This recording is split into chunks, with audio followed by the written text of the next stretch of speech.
Welcome to VLGA Connect. My name is Catherine Arndt and I'm the Chief of the VLGA Connect studio. I hope you enjoy today's Connect episode brought to you by the VLGA, the national broadcaster on all things local government.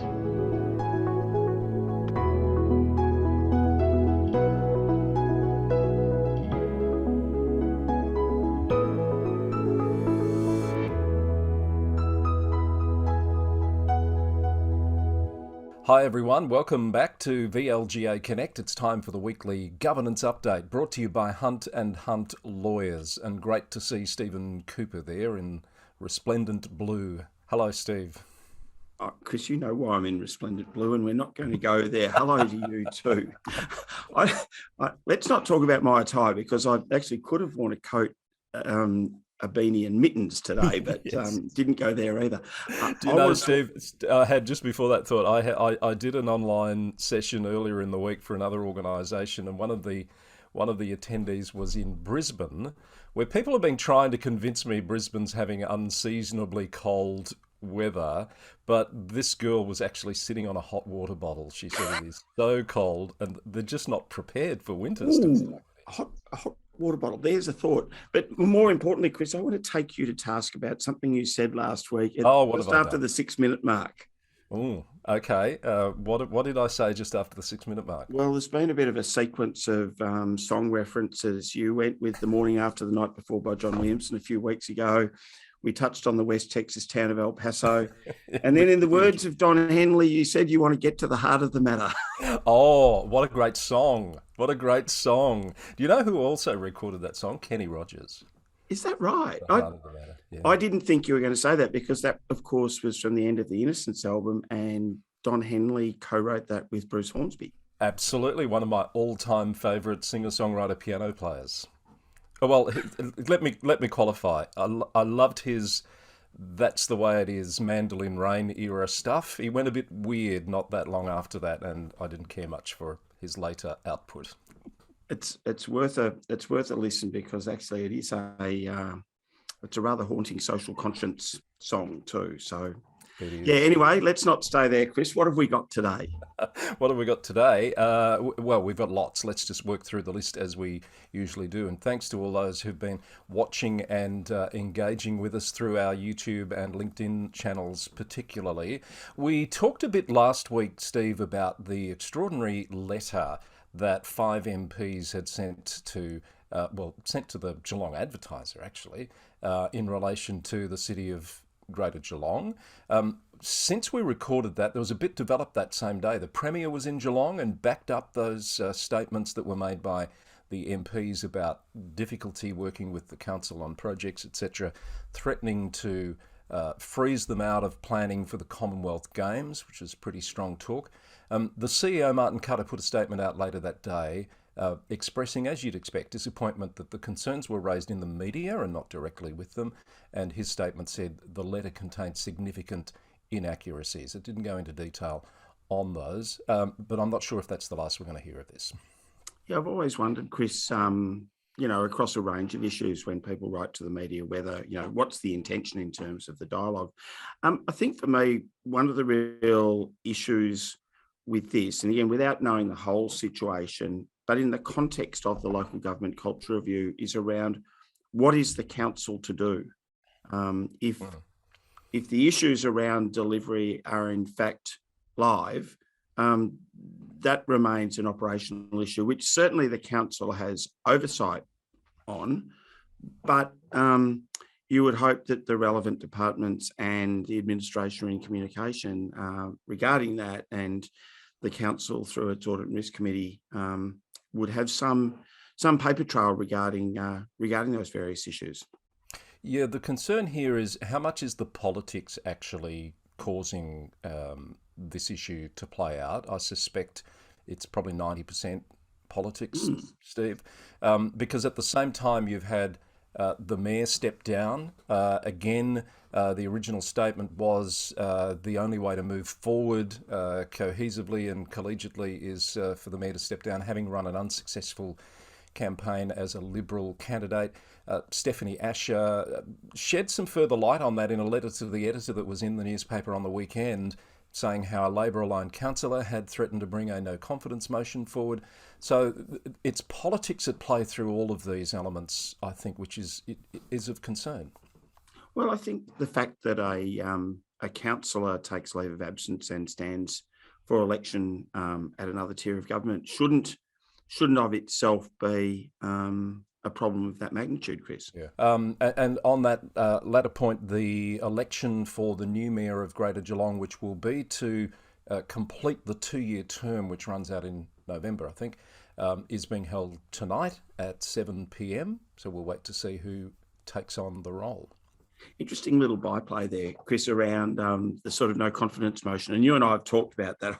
I don't have much sort of confidence in no confidence motions about mayors, if you like. But a reminder that the Local Government Act does provide that where a mayor has a 2-year term, that term might end if notice of motion is called for, I think, by a majority of councillors and by a 75% vote, the mayor is voted down. So there is a process to end the term of a 2-year mayor early, which is not a no confidence motion. No, true. They're very different things, aren't they? No. So Greater Geelong, I think, is required to elect the mayor for 2 years. Other councils, not counting Melbourne, have the choice of 1 or 2 year, and the fact is most go, if not all, go for the 1 year. Now, on the other mayoral front, we mentioned last week Shane Sarley's been elected at Greater Shepparton. Another development at Greater Shepparton, this was after Kim O'Keefe has taken a leave of absence to run for state parliament. Rob Priestley, who ran in the federal seat unsuccessfully, ultimately has resigned, and a countback has been scheduled there for the 6th of July. That was a bit of a surprise, Chris. I presumed, having run a high-profile campaign and gone pretty close, that Rob would return to his councillor duties. So we wish him well. I had presumed the same. And curious, Steve, there's been no official announcement about his resignation that I can find. I became aware of it through an announcement from the VEC that the countback has been scheduled for the 6th of July. So, folks, you know, the local government news roundup tries to keep on top of this stuff, but if you don't work with me here, how can I report the news? Chris, and if something's going on in Shepparton and you don't know, that's probably going on. That's probably more the point, you know, mortally wounded that no one gave me a heads up about that. But anyway, I'll get over it and move on, Steve. Good luck. Now, where's your bruised ego going next, Chris? It's going very much into your territory, Steve, because while we're on the subject of elections, I wanted to give you the opportunity to talk about the results from the VLGA Board election, which are hot off the press. Absolutely. So those votes closed at 5 p.m. on Wednesday, and very soon after it was announced that Councillor Olivia Carley-Hannon, Councillor and former Mayor at Moreland, has been elected, and Councillor Grace Lavalla from the Central Goldfields Shire, who had been co-opted to the board previously, has also been elected. So congratulations to Councillors Carley-Hannon and Lavalla. Look forward to working with both of them. Oh, what a terrific result. So I know Grace quite well. Fabulous to know that she's continuing on the board. And I've met Aunt Olivia the once. I've had the pleasure of being on a panel with her. She's very impressive. So I'm sure she'll make a terrific contribution to the VLGA board as well. I was really, I couldn't have predicted the outcome, Steve, because that field of candidates for the VLGA board election was so strong. Chris, I started to say this, but you took the words right out of my mouth. I think you're right. Like, an absolutely stellar panel of candidates, and congratulations and thank you to all, because, you know, as we know, democracy only works when, you know, people participate, and to have such quality, I think was just terrific. I can see a new governance roundup bingo game coming on song references, Steve, and you waded into that one. I right. Did. Well, at least, yeah, we could go BINGO, but anyway, let's not go there either. Keep going. Now, just quickly, the Better Disagreements, Better Teams event, which was happening today and would have happened by the time people saw this, I believe that's been a last-minute postponement.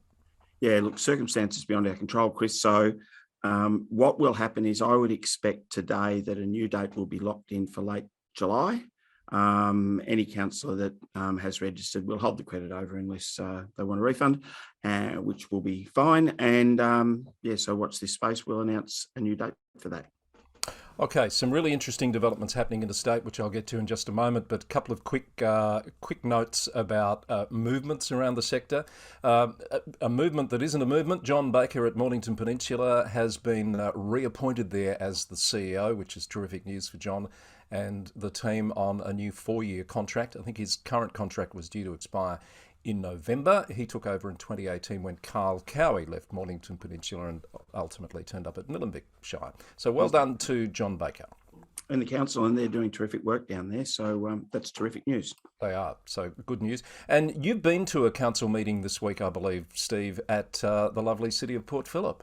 I got to go to a meeting at Port Phillip. There was a matter in which I had some interest, and I sat through it. And can I just say congratulations to Port Phillip Council, because it was a really well-run meeting.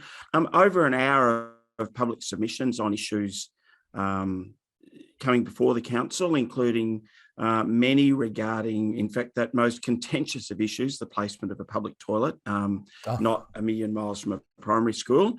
So, but the way, I think, particular props to the Mayor Councillor Marcus Pearl, who chaired the meeting with sort of discipline, but good humour, and sort of displayed flexibility where, you know, the technology failed and things like that happened. So it was a really well-run meeting.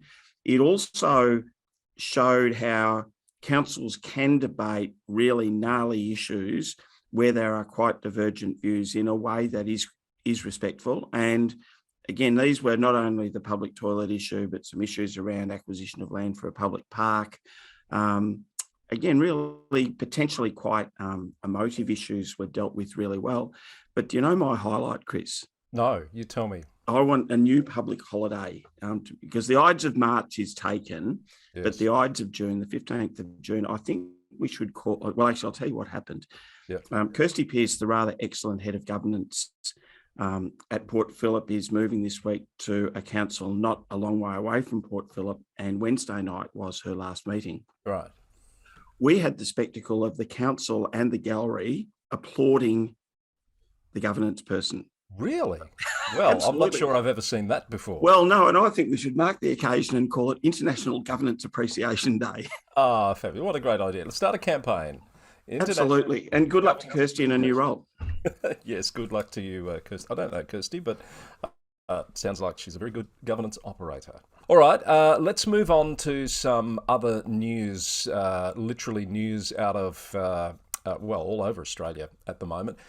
In Sydney, Steve, the Randwick Mayor has been the subject of a complaint to ICAC about an alleged conflict of interest. I thought this was a really interesting story about a decision that had been made unanimously by the council.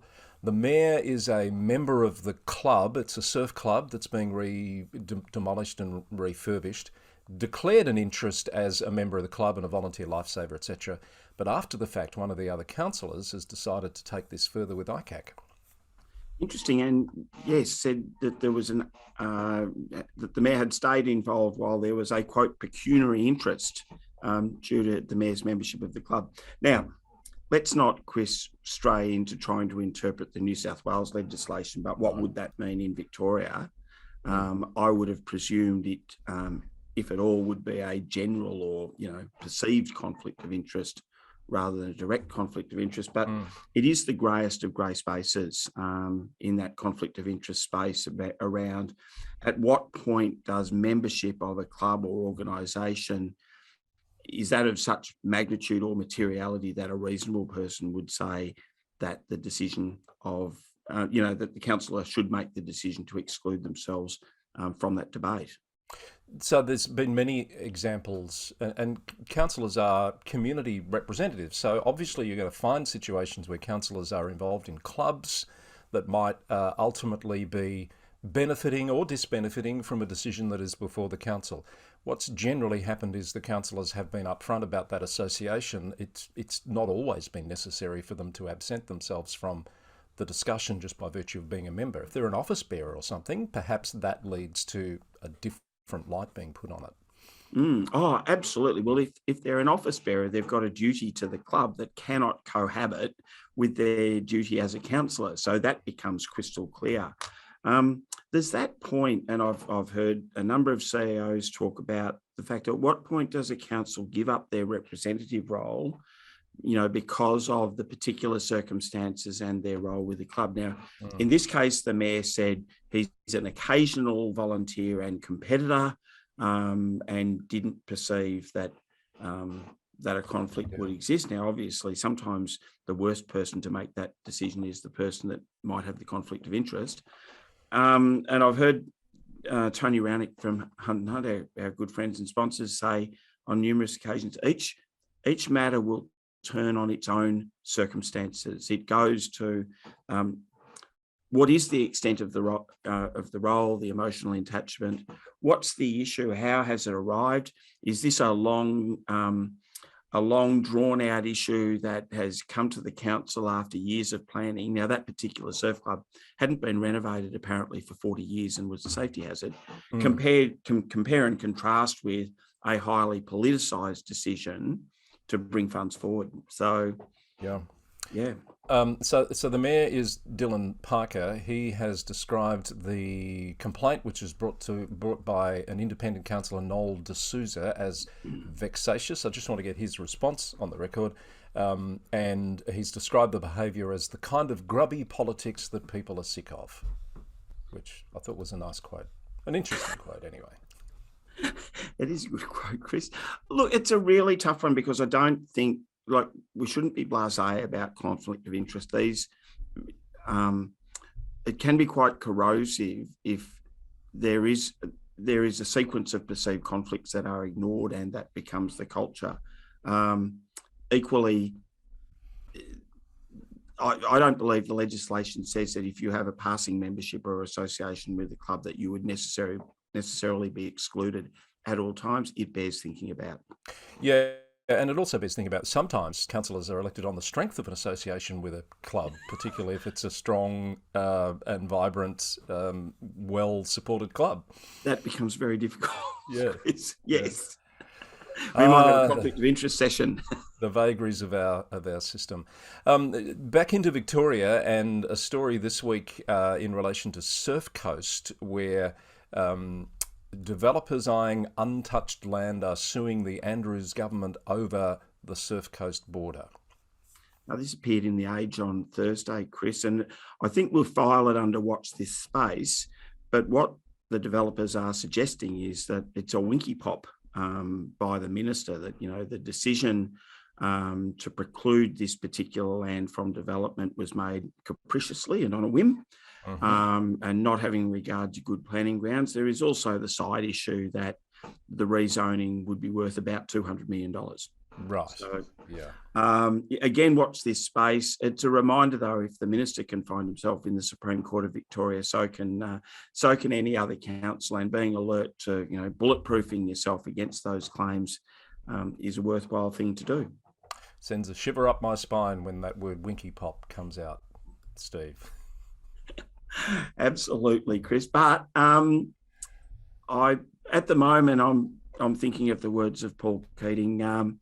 Back the horse of self-interest, Chris. It's trying. Yes, very true. All right, up to the Gold Coast. A couple of stories there that I've been following on the roundup. This one in particular in relation to councillor behaviour, codes of conduct. Interesting tale of a councillor that has had an exchange with a member of the community through Facebook private messaging, I understand, has been accused of using language that contravenes the standards for code for councillors, in that it's either obscene, abusive or threatening. The councillor claimed that because it was a private conversation between two individuals, that the council law standards weren't relevant. However, a complaint was made by the member of the community to the mayor, who passed it on to the Office of the Independent Assessor, who referred it back to the council to investigate, which led to the mayor declaring a conflict of interest. But ultimately, this matter played out in the Gold Coast Council this past week. And just to cut to the result, Steve, the finding of inappropriate conduct was upheld, but no further action was going to be taken. All I think about that, Chris, is the old, I've taken off my councillor hat for the moment, is always a bit fraught. Here comes the hat discussion. Yes, you're not wearing multiple hats, are you? You can't just change your hat to suit the circumstances. No, you're a councillor, and certainly working on the presumption that once you've taken the oath of office, there is a standard of conduct expected, is just the simplest rule, I think, Chris. This takes us back to Winky Pop, which is what that was all about. Someone trying to wear two different hats, but ultimately, if you're a councillor, you're a councillor. Exactly. Actually, good point. Hadn't seen that one coming, Chris, but yes, good point. Yeah. Sorry, I'm stuck on a couple of those issues this week, and I need to be careful I don't get myself into trouble. It's interesting watching that Gold Coast Council meeting, and I've popped the link into the show notes for the roundup, Steve. It was nearly an hour debate. I know I'm a local government tragic, but it is very interesting to see how different councils work through some of these governance issues. There was clearly some different schools of thought in the room. The deputy mayor who took the chair had actually been responsible for conducting the investigation or oversighting the investigation. Really? Yes, I thought your eyebrows might raise at that. At one point, it was clear that councillors didn't know who the complainant was and wanted to, and they adjourned the meeting to have a discussion about that.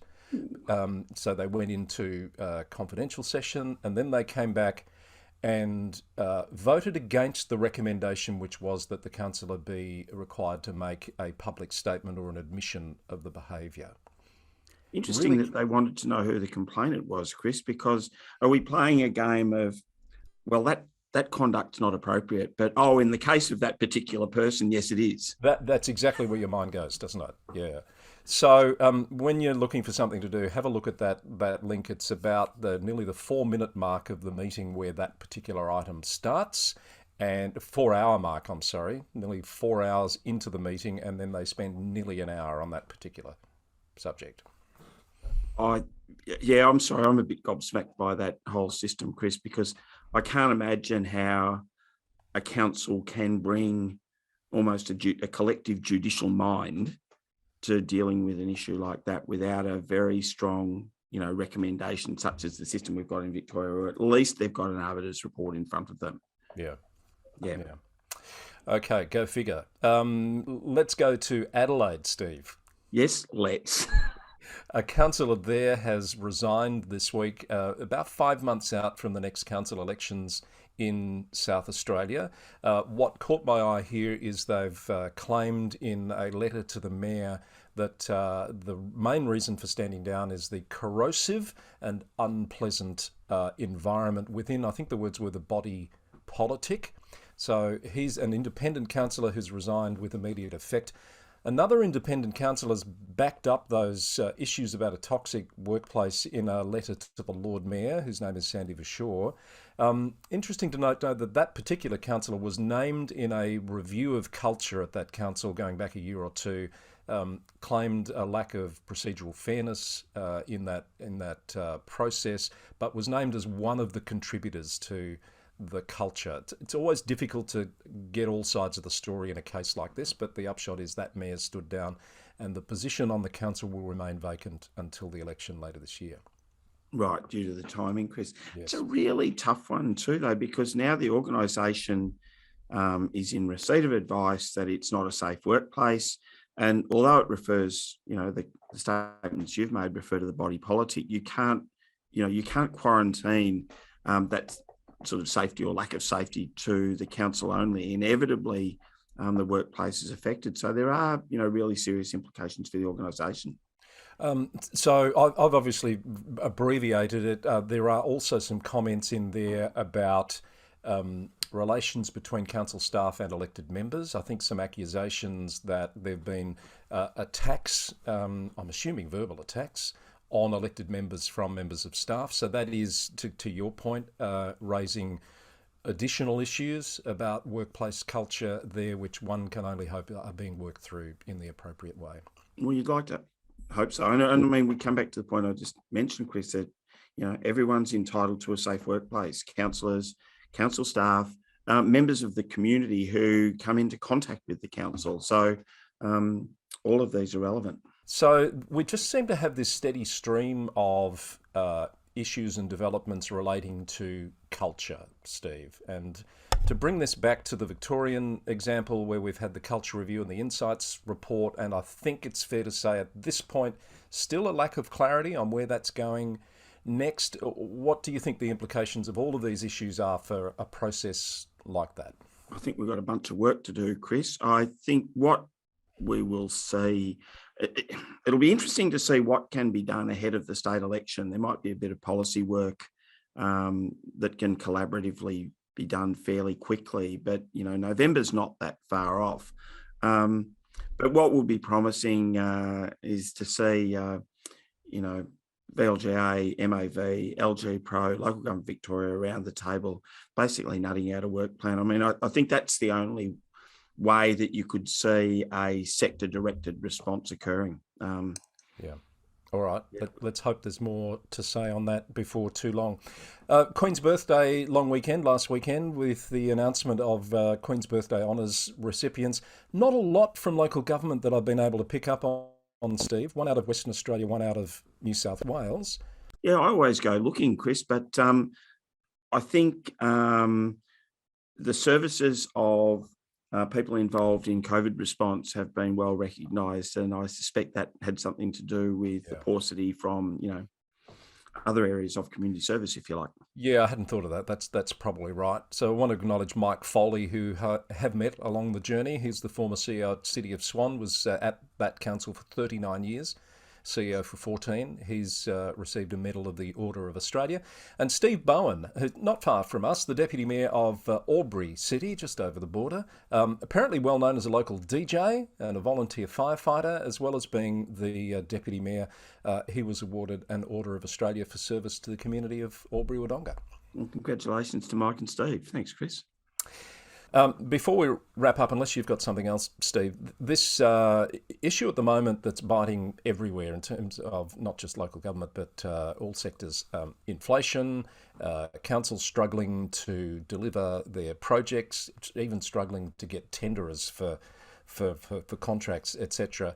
I noticed Moyne this week has allocated extra money in the next 2 budgets to really have a go at clearing a capital works backlog. They've got, as many councils do, a bit of a carryover is the word I was looking for, coming up. Some stats out of England which are quite mind-boggling, just to show you this problem is biting everywhere.